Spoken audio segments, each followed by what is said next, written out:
بسم الله الرحمن الرحیم. نننی درس کې به مونږ تاسو ته د معنی په اعتبار سره په مفرد کې تقسیم ذکر کوو.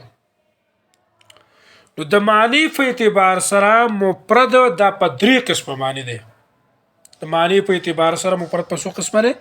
په درې قسمه.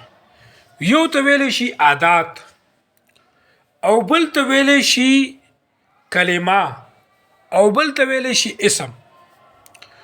وجر حصر په دې اقسام ثلاثو کې هغه ده چې دا مفرد دا بر دوه خال نه خالی نه ګورو به یا به مستقل بالمعنی وي یا به مستقل بالمعنی نه.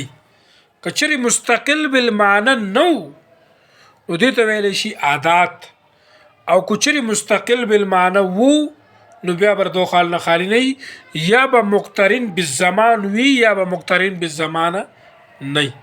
کچری مقترن بالزمان نو دې ته کلمه وی، او کو مقترن بالزمان نو دې ته اسم ویل شي. بیا عادات دا په دوه قسم دي.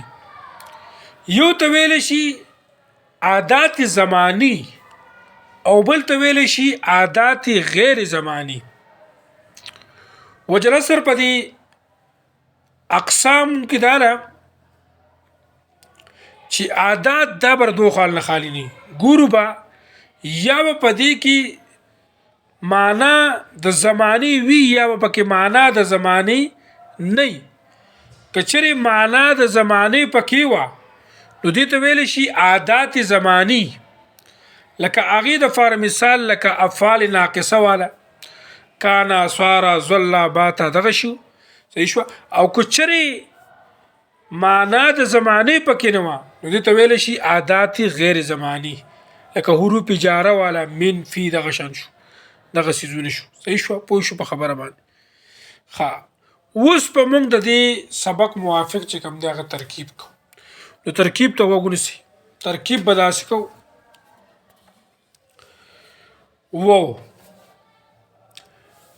علم تصور قسم اول، تصور بسيط بدیهی ضروری. مفرد قسمی اول، مفرد قسمی اول. عاداتی غیر زمانی، عاداتی غیر زمانی. صحیح شو. دغه شان پی ده پی به څنګه ترکیب وباسو داسې.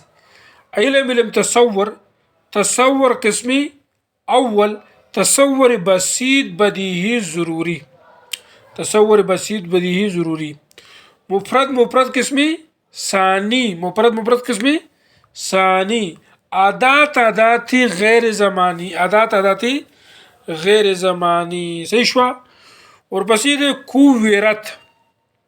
نو کوورت ترکیب موږ د سیوباسو. علم تصدیق بدیهی. مرکب تام خبر قضیه عقد حمل. صحیح شو. باز کوورت.